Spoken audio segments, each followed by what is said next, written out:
Hi everyone, we're here with Frankie Dettori. Frankie, it was kind of you to talk with us at Jock Tales a couple of weeks ago. Obviously you're now here, you're in Pimlico, 149th running of the Preakness. You're still on this whirlwind traveling all over the country. When did you get into town?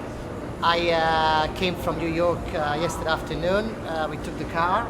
Okay. Pleasant drive, excited to be here. Very much so. It is the second leg of the Triple Crown. It's all new to me, Pimlico, never rode here before. So excited to have a warm-up today and be a very interesting race tomorrow. You're coming in with a real live chance with Imagination. My personal belief is if you were riding Imagination in the Santa Anita Derby, you probably win it. Obviously it was an inspired ride with you on Stronghold and that's why you were able to win it. I was talking to Tom Ryan this morning, he thoroughly agreed with me. So, a lot of tactical speed in this race, obviously. Mystic Dan's got a lot of pace. Sees the Grey coming out of the Pat Day Mile, obviously a winner going a mile in a very quick race. You're drawn on the outside. What would be your sort of plan going into it? Obviously, things change as the gates open. That is pretty quick away. I'm drawn on the outside, so I'm able to make my own choice, basically. If they go too fast, I can lay off them a little bit. If I happen to land in front, then so be it. So I'm pretty open-minded. He's very versatile. He doesn't have to lead. But you see how it goes, really. Like you said, I got speed on my inside a little bit, the way Lucas horses. But, you know, he's the Preakness. Anything can happen. Yeah, very much so. We saw him this morning. He's a big, robust horse, isn't he? He is, yeah. He is big. He's a bit of a boy. He likes the pony, so I have to take him away from him. And look, he's super consistent. He's never been out of the first two. No, absolutely. And obviously skipped the Kentucky Derby, and it should be a fresh horse. So, but you know, we still have to face the fact that the Kentucky Derby winner is in there. Yeah, very much so. And a good Kentucky Derby winner. And he brings the best form to the race. So I'm taking nothing for granted, but I'm sure that my fella's gonna give it a good account of himself. Yeah, very much so. I mean, obviously a son of Into Mischief, Starlight and SF paid $1,050,000 for him as a yearling. He was a very, very good looking yearling as he's gone on and proved that. So Frankie, the very best of luck. Thank you ever so much. Frankie Dettori.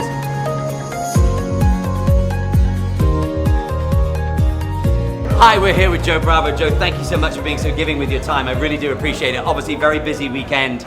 You've got some rides later on today, but more importantly, we're here, we're talking about the 149th running of the Preakness. You're riding Magatu, obviously a horse that has most recently been ridden by Joe Talama, but you did win back on him in November of 23. So obviously you know the horse well. Drawn one, there's going to be a lot of early pace in this race with Mystic Dan, obviously the Derby winner, seized the day, won the Pat Day Mile and won it well. And obviously Imagination coming in from Santa Anita, Frankie Dettori on board, a horse that likes to be up in the front end. What's your plan going into this? I don't want to mess up my horse's percentage. We had one day together. It turned out we won together. Let's do the same thing over again. I think that's an absolute perfect way to look at things. The great thing about talking with you, you rode the race perfectly. You said it explicitly how it says. We have a good, honest pace in the front end. Yep. Let's let my horse enjoy himself around there. Breathe, relax, and if they put a good enough speed to him, they'll come right back in our lap. And you just want him to jump out, find his stride, let him settle underneath you. You can't make a horse go faster than when he can. So let's get this guy into a nice, comfortable stride. He's a big, strong horse. You got to go back and look at him. He is so built like just a big, strong grinder. And that's what I'm going to let him do. And a horse is going to get every yard of the trip, I would presume. Exactly. And everybody's like, okay, bring you back into my shoes. The morning of the draw, I'm watching 7 o'clock news and they're saying the One Post hasn't won a race in how many years? Where do we draw? The One Post. But it is the closest way around. And if it's in my preferably, the One Post is great in this track. Pimlico's a really good course. But the bends are a little bit tight. You'd like to be up there, wouldn't you? I want to sit in that pocket. Absolutely. Well, Joe, thank you ever so much. I know you're busy. It's an incredible honor to meet you and talk with you. Thank you so much, sir. Let's have a little fun out there. Always good to see everybody. Yes, sir. Thank you. Thanks, sir. Hi, we're here at the Stakes Barn with Kenny McPeak. Obviously, Kenny, what a weekend! 2 weeks ago, go ahead and win the Oaks and the Derby. Yeah. Just absolutely incredible. Congratulations, obviously, first and foremost. Thank you. Yeah, no, it's been a really great run. We had a lot of nice horses this spring, and both of them came into both those races fantastic. And I had said, a little quote I'd used in the Oaks, is said, they better bring a bear because I've got a grizzly. And she was. Yeah, she's something. And any other year, especially if she was nominated, I wouldn't have hesitated to run her in this race. Really? Yeah, but then the colt comes back the next day and did everything right, and Brian, just amazing ride. And I mean, I've seen the footage. I mean, Yeah. You've got to have a horse to go through that gap, but you also have to have a rider that's not afraid to go through that gap. Yeah. I mean, that was inspired. He's deserving. Very much so. Brian's been rock solid for years. He just needed that signature horse or horses. And somewhat underrated as a jockey, even though Yeah. he's so successful. Yeah, I've ridden him repeatedly, and even on my modest horses, he's a guy that I trust and gives me a lot of good feedback, and I had all the confidence in the world he could get it done. And then obviously we're sort of 24, 36 hours away from the Preakness tomorrow. You've won it before in 2020 with the Big Filly. So what's your thought going into this race? Well, actually, we're pretty relaxed. The ownership group's having a good time with it. We had a nice dinner last night. We're going to go to an Orioles game tonight. Really, the hard work's out of our hands now. Yes, sir. We've got a light gallop here in a few minutes, and then we get him cooled out and feed him and tuck him in. Really, at this stage, all the hard work's done. And then I just think you got to enjoy the experience. I've felt relaxed as ever. I'm not going to put any unadded or unnecessary tension on myself or anybody around me, and we're just trying to focus in on the positive. And we were here yesterday morning. He seems an incredibly sort of stable-minded horse. He's just very relaxed and takes everything in his stride. Yeah, for sure. I have likened him to an old soul. Okay. For me, this horse is 3,000 years old. He's so intelligent. He's really chilly. Nothing upsets him at all, and he's easy to handle. It makes our job easy. Kenny, thank you so much. All right, I know you're Carl. busy. Really appreciate it. Good to see you. Robbie, you and I rode for a lot of years together. And you've been on some of the best horses that not only won the best races, but some of the best horses in history. Tell us about your Preakness wins. Well, my Preakness wins, I feel like I've rode one of the best horses in Curlin. He was a great horse, man. Ended up showing by winning the Classic, Bristol Classic, and then winning the World Cup and many other races. But he's showing he's a good sire also. But I'm really proud of my two Preakness wins. Swiss Skydiver's the other one, beat Authentic. The only time he got beat that year was Preakness by her. And I'm pretty proud of that. She was the second fastest Preakness, and Curlin's the third fastest Preakness. So I had the second and third fastest Preakness to Secretariat. So that's pretty good, pretty cool. The trip you got on Swiss Skydiver was so tactical, and the decisions you made down the backside and earlier in the race made the difference of you winning or losing. But tell me about that trip. Well, I was instructed by Kenny, said, just give me 12s, 12s, 12s, 12s. She's going to finish, come home. And I really didn't have to urge her to get inside of there in the middle of the backside. She was just clipping along in 12s, so I let her do it. And when I got head up at Authentic, she threw her ears up, and she was real comfortable.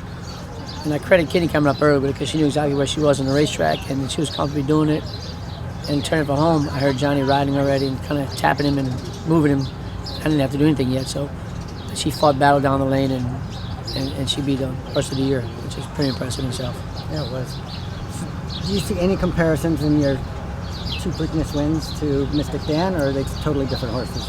Well, he's going to have a similar trip as Swiss Skydiver, I hope. He needs an inside trip, but he loves it there. He loves the mud. I think he's calling for a little rain. But they're all three different. I feel like Curlin was a kid when he won the Preakness. He was just stubborn about a lot of things. He drifted in the turn and didn't want to switch leads till late in the race. And whereas Swiss Skydiver was total professional, and she did everything proper, what I asked of him. And this horse is kind of in the middle there. He's laid back. He does everything we ask of him, and he comes home fast. I'm expecting that race. Expecting more of like a Southwest race. If you watched that race earlier this year, he's going to come home fast. That's good. And I know now that we're both retired, we still go out and get on some horses, but do you still get that same rush when you get on a good horse? This has been like the first year I've been 3 years I retired. This horse here kind of gives me that feeling, that competitive feeling that I was looking for. And he's got it in him, man. I feel like I'm a part of that because I've got him since he was a 2-year-old. It's like one of your kids growing up and going to college and being a professional athlete. He's a special horse, and I enjoy the ride. But I see the respect you still get from all the horsemen, because you're getting on 6 or 7 out of the stakes barn, some of the Preakness horses and some of the undercard races as well. Yeah, I got to get on the enemies. Yeah. Keep friends close, enemies closer. Right, there you go. I got on quite a few horses this morning, running into Black Eyed Susan, the undercard stakes, and I just walked by Baffert over there, and all the people over there. Oh, he's the one that beat Authentic. He's the one that beat Authentic. Yeah. That's good. Well, thanks for your time, and have a great weekend. Good luck, Tom. Thanks, guys. Appreciate it. Hey guys, we've got a real treat for you in store right now. We're joined by Richie Rumkwell, is that correct? Yes. Richie is a valet. Now, some of you may not understand what goes on in the jocks room before the horses are saddled. Richie, if you wouldn't mind, obviously, I remember you used to look after Aaron Greider. Obviously, you look after an awful lot of good jockeys in there. But what's the process now? Try and take them through it a little bit for the race goer or the average day fan who doesn't really understand. Well, you know, the thing is that them getting here. And once they're here, we have to unpack their saddles, get their helmets, put the goggles on. We have everything they need here, and all they have to do is just look at the racing form and go out there and ride. Now, obviously, when we were kids, obviously it's pound, 2 pounds, 18 to 10 ounce saddles. Are you looking at the race card ahead for the next race and trying to put their gear together based on their normal strip weight? Well, normally they come in and they have 2-3 different saddles. So you say, like Javier Castellano, on the bottom of his saddle, it says 1 pound, 3 pounds, 4 pounds, 10 pounds. Gotcha. So they give you an idea. But you can really, after working for them for a long time, you can really tell. And understand what they're going through. So- Now, obviously, then you head out into the paddock, and you're actually responsible with the trainer for saddling the horse. Yes. Well, there's 12 of us. Okay. So we rotate like this. We rotate every single race. Okay, yes, so sir. I may not get to saddle my job. Okay. So, but somebody else will, and they'll do the right thing and put the saddle on. And if it's dirty when it comes back, they'll clean it. And if he goes back in the following race, they'll clean it and put it back up on the table. Now, do you travel around the country with these jockeys? No, I'm just here. So you're based here at Laurel? Yeah. Pimlico, sorry. Yeah. Well, Pimlico. Yeah, Joel Rosario years ago. He asked me, says, "Come on, travel with me," and I was like, I didn't want to do it. You know. I got you. It was a great opportunity and a great gesture by him, but I just really didn't want to do it. Now, how long have you lived in this area? Around, let's see, like 40 years. Wow. Okay. I'm originally from Trinidad and Tobago. Oh wow. Okay. Yeah. So it's, Well, we're both expats. I'm originally from Ireland, so I've been in the go. country about 22 years now. There So, you go, there you go. well, thank you so much. That's Anytime. incredibly kind of you. Anytime. Thanks, Thank you Richie. very much. You have a blessed day. Okay. Thanks, guys.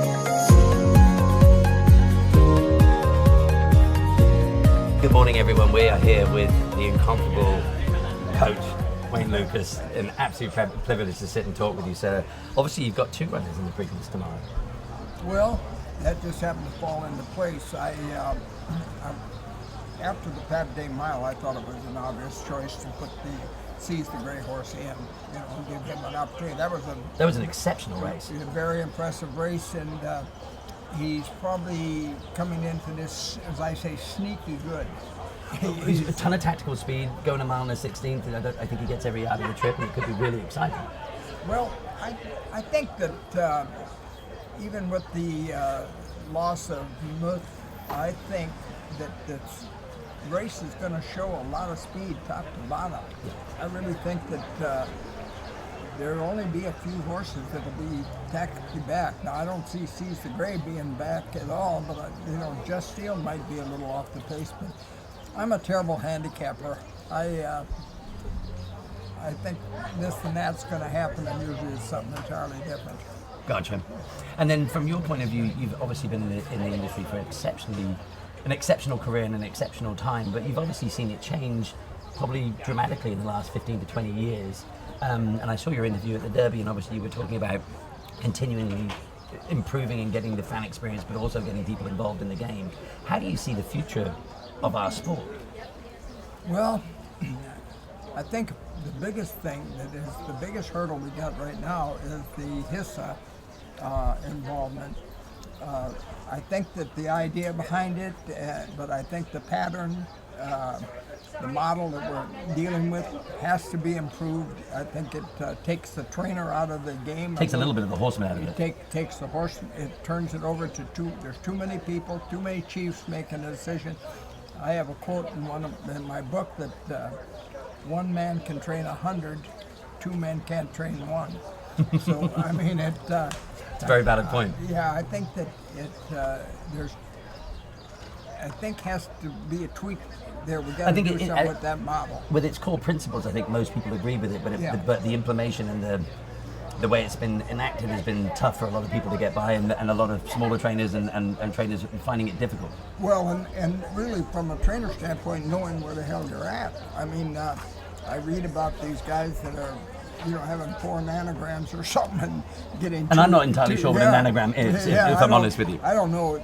When we signed up, I think what we were trying to do is get a uniform level on the medication and everything. And if we get to that point, that'll be great. But right now, I think that we're still trying to find out what those levels are and so forth. But having said that, then the second thing is, I think we got to go back to the tradition of the sport and make it enjoyable to go to the races, have lunch with your friends, and spend the afternoon. Because it was all, I mean, my dad was a trainer, I fell in love with the sport, but it was the camaraderie and it was the experience that I fell in love with. That's what we all fell in love with initially, I believe. Right, I think we're getting too concerned with whether the takeout on the trifecta is one percentage or another. Those hardcore bettors that are there every day, you could put electric fence up 12 feet high and barbed wire and you couldn't keep them out. So the thing is, we have to reach out to people that, it's amazing to me, for example, in Florida, with all that retired people, many of them very wealthy, that we don't get a group, daily of those people finding something. They don't have, they're retired, giving them something to do. Going to the racetrack could be a great option, but yet the attendance is slipping and slipping and slipping. I'm not so sure I wouldn't send a bus to every one of those hotels and give them a free ride to the racetrack. Absolutely. Well, Mr. Luke, it's an absolute pleasure to talk to you. Thank you so very much for your time. You've been very generous with your time, sir.